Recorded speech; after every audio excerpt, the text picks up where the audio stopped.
You're listening to Systemic Era Podcast. The failure was designed.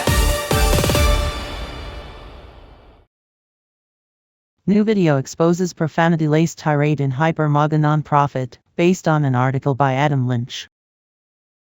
Michael Flynn's nonprofit is not collapsing. It is exposing itself.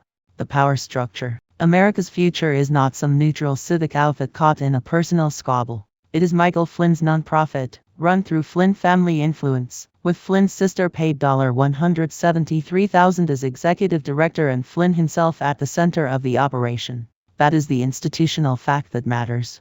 The people with actual power here are not the loudest conspiracists in the room. They are the Flynn network that controls the venue, the title, the payroll, and the brand.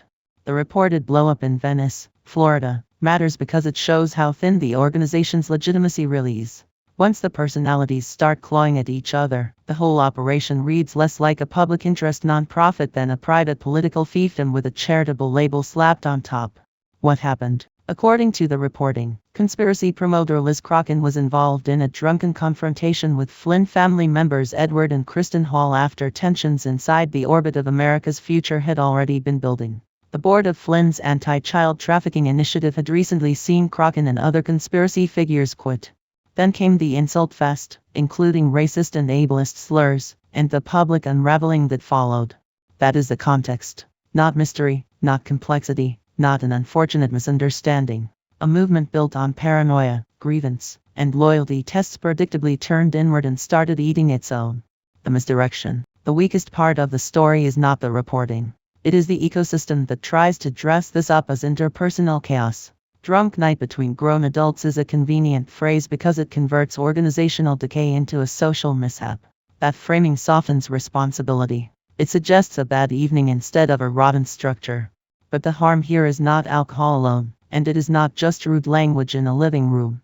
The relevant actors are the people who built a nonprofit around conspiracy culture, installed family members in leadership, and allowed a corrosive movement aesthetic to stand in for governments. When the collapse is, it is not because the room got loud. It is because the institution was already unserious.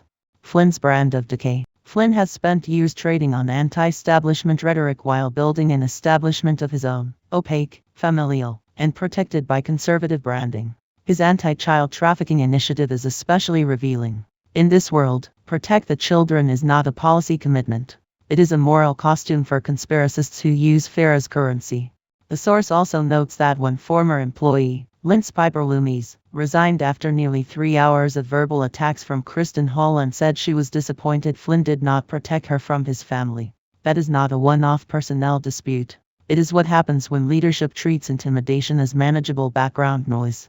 The pattern. This is the MAGA nonprofit model in miniature. Conspiracy activists, family patronage, public virtue language, and private chaos.